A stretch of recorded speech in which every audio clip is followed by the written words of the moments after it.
ପିଆଜର ଜବରଦସ୍ତ ଫାଇଦା ବିଷୟରେ ଜାଣିବା। ପିଆଜ ଖାଇବା ଦ୍ୱାରା ଆମ ଶରୀରରେ କ'ଣ ହୋଇଥାଏ? ଯଦି ଆମେ କହିବା ଆମ ଶରୀର ପାଇଁ ଭଲ ଖାଦ୍ୟ କ'ଣ, ତ ଆପଣମାନଙ୍କ ମନକୁ ଆସିବ ଆପେଲ, ଅରେଞ୍ଜ, ବାନାନା, ଗ୍ରେପ୍ସ, ଆହୁରି ବହୁତ ସାରା ଫଳ। ଏହା ଛଡ଼ା ପନିପରିବା ଉପରେ ନଜର ପକାଇବା। ଏହା ଛଡ଼ା ପିଆଜ ଏକ ଏମିତି ପରିବା, ଏହା କେବଳ ଖାଦ୍ୟକୁ ସ୍ୱାଦିଷ୍ଟ ବନାଇ ନଥାଏ, ଆମ ଶରୀରକୁ ବହୁତ ସାରା ଭିଟାମିନ୍ ଓ ମିନେରାଲ୍ସ ଦେଇଥାଏ, ଯଥା vitamin C, B4, B5, B6, B3, B1, B2, E ଆଉ K ମଧ୍ୟ। ଏହା ବ୍ୟତୀତ ପିଆଜକୁ ହଜାର ବର୍ଷ ପୂର୍ବରୁ ଖାଦ୍ୟ ପଦାର୍ଥ ରୂପରେ ବ୍ୟବହାର କରାଯାଉଛି। ପିଆଜକୁ ଆମେ ଦୈନିକ ଖାଦ୍ୟରେ କାହିଁକି ଅଧିକ ବ୍ୟବହାର କରିବା ଉଚିତ? ଫାର୍ଷ୍ଟ ରିଜନ୍, ପିଆଜ ଖାଇବା ଦ୍ୱାରା ଆମ ଶରୀରକୁ ବହୁତ ଫାଇଦା ହୋଇଥାଏ। ଭିଟାମିନ୍ସ, ମିନେରାଲ୍ସ, ଫାଇବର ମିଳିଥାଏ। ଗୋଟିଏ ପିଆଜ ସେବନ କରିବା ଦ୍ୱାରା ଆମକୁ 40 କ୍ୟାଲୋରି ଶକ୍ତି ମିଳିଥାଏ। ଆପଣଙ୍କୁ ନିୟମିତତା ବଜାୟ ରଖିବାକୁ ହେଲେ ଫାଇବରର ଆବଶ୍ୟକତା ରହିଛି। ଆମ ଶରୀର ଓଜନକୁ କଣ୍ଟ୍ରୋଲ କରିଥାଏ, କାହିଁକି ନା ପିଆଜର ସବୁଠାରୁ କମ୍ କ୍ୟାଲୋରି ରହିଛି। ଫୁଡ୍ କମ୍ପୋଜିସନର ଡାଟାବେସ୍ ଅନୁସାରେ ଏକ ମଧ୍ୟମ ଧରଣର ପିଆଜରେ 44 କ୍ୟାଲୋରି ଶକ୍ତି ଥାଏ। ସେକେଣ୍ଡ ରିଜନ୍, ହାର୍ଟ ପାଇଁ ପିଆଜ ବହୁତ ଉପକାରୀ ହୋଇଥାଏ।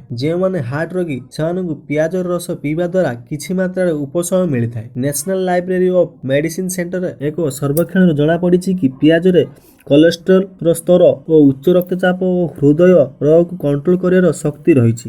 ଆପଣମାନେ କୋଉଠି ନା କୋଉଠି ଶୁଣିଥିବେ ରେଡ୍ ୱାଇନରେ ବି ମଧ୍ୟ ହୃଦୟ ରକ୍ଷାତ୍ମକ ଗୁଣ ରହିଛି। ମେଡିକାଲ ଡେଲି ରିପୋର୍ଟ ଅନୁସାରେ କଞ୍ଚା ପିଆଜ ଖାଇବା ତାଠାରୁ ଅଧିକ ସ୍ୱାସ୍ଥ୍ୟ ପକ୍ଷେ ହିତକର। ଥାର୍ଡ ରିଜନ୍, ଯେତେବେଳେ ଆଣ୍ଟିଅକ୍ସିଡାଣ୍ଟର କଥା ଆସେ ପିଆଜକୁ ଏକ ବିକଳ୍ପ ଭାବରେ ନିଆଯାଇଥାଏ। ଦି ପ୍ଲାଣ୍ଟସେମ୍ ସେରଲମ୍ ରିସର୍ଚ୍ଚ ସେଣ୍ଟର ମତ ଅନୁସାରେ ପିଆଜରେ 25 ଅଲଗା ପ୍ରକାର ଆଣ୍ଟିଅକ୍ସିଡାଣ୍ଟ ରହିଛି, ଯାହାକି ମଧୁମେହ, ହୃଦରୋଗୀ, କ୍ୟାନ୍ସର ପରି ମାରାତ୍ମକ ରୋଗ ସହ ଲଢ଼ିବାର ଶକ୍ତି ରହିଛି। ଫୋର୍ଥ ରିଜନ୍, ପିଆଜ ମାରାତ୍ମକ ରୋଗଠାରୁ ଆମକୁ ବଞ୍ଚାଇଥାଏ। The national centre of biotechnology information ରିସର୍ଚ୍ଚରଙ୍କ କହିବା ଅନୁସାରେ ଆଲମଜିନସ୍ ପରିବା ଯଥା ରସୁଣ ଓ ପିଆଜକୁ ପେଟର କୋଲେଷ୍ଟରଲ ଭଳି କ୍ୟାନ୍ସର ରୋଗକୁ ନିୟନ୍ତ୍ରଣ କରିବା ପାଇଁ ବ୍ୟବହାର କରାଯାଇଥାଏ। ଆହୁରି ମଧ୍ୟ ରିସର୍ଚ୍ଚର ମାନେ କୁହନ୍ତି ଟ୍ୟୁମରର ବିକାଶ ନ ହେବାରେ ସାହାଯ୍ୟ କରିଥାଏ। ଫିଫ୍ଥ ରିଜନ୍, ଯଦି ଆପଣଙ୍କୁ ମଧୁମେହ ହୋଇଥାଏ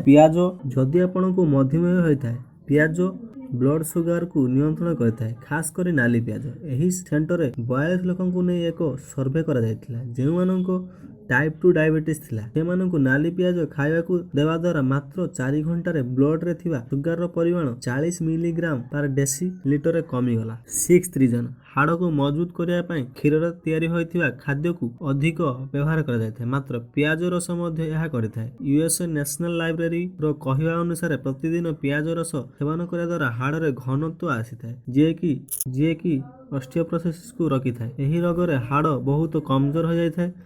ପଡ଼ିଗଲେ, ବାଜିଗଲେ, ଛିଙ୍କିଲେ ମଧ୍ୟ ହାଡ଼ ଭାଙ୍ଗି ଯାଇଥାଏ। କୋରିଆର ୟଙ୍ଗମାନ ୟୁନିଭର୍ସିଟିର ରିସର୍ଚ୍ଚରଙ୍କ କହିବା ଅନୁସାରେ ପିଆଜରେ ଇକୋଲାଇ ଭଳି କ୍ଷତିକାରକ ବ୍ୟାକ୍ଟେରିଆ ସହ ଲଢ଼ିବାର ସହାୟକ ହୋଇଥାଏ। ଏହା ମଧ୍ୟ କୁହାଯାଇଛି ଯେ ପିଆଜ ରସ ଦ୍ୱାରା ବ୍ୟାକ୍ଟେରିଆର ବିକାଶକୁ ରୋକାଯାଇପାରିବ।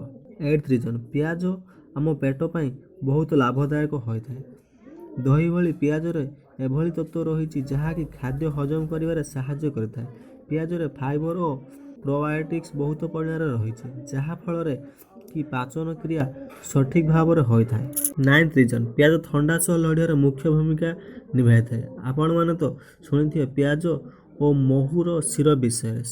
ଷ୍ଟାଇଲକ୍ରେଜ.com ଅନୁସାରେ ଏହି ସିରପକୁ ଆପଣଙ୍କ ଦିନଚର୍ଯ୍ୟାରେ ସାମିଲ କରନ୍ତୁ, ଆପଣ ସ୍ୱାସ୍ଥ୍ୟକୁ ସୁଦୃଢ଼ ରଖନ୍ତୁ। ଟେନ୍ଥ ରିଜନ୍, ପିଆଜ ଖାଇବା ଦ୍ୱାରା ଆମ ପାଟି ଗନ୍ଧ ହୋଇଥାଏ, ମାତ୍ର ବାସ୍ତବରେ ନିଶ୍ୱାସ ନେବାରେ ସହାୟକ ହୋଇଥାଏ। ଖାସ୍ କରି ଯେତେବେଳେ ଅଶ୍ୱତ୍ଥମାର କଥା କୁହାଯାଏ, ପିଆଜରେ କ୍ୟୁରେସେଟିନ୍ ନାମକ ଆଣ୍ଟିଅକ୍ସିଡାଣ୍ଟ ରହିଛି, ଯାହାକି ହିଷ୍ଟାମିନକୁ କମ୍ କରିଥାଏ, ଯାହାଦ୍ୱାରା କି ଆପଣଙ୍କ ଛିଙ୍କ, କାନ୍ଦ, କୁଣ୍ଡିଆ ହୋଇଥାଏ। ମେଡିକାଲଡେଲି.com ଅନୁସାରେ ପିଆଜ ଶରୀରର ଆଣ୍ଟି ଇନଫ୍ଲାମେଟରୀକୁ ବଢ଼ାଇଥାଏ। ଯଦି ଆମର ଏହି ଭିଡ଼ିଓଟି ଭଲ ଲାଗିଲା, ଲାଇକ୍ କରି ସବସ୍କ୍ରାଇବ୍ କରନ୍ତୁ, ସାଙ୍ଗମାନଙ୍କ ସହ ସେୟାର କରନ୍ତୁ।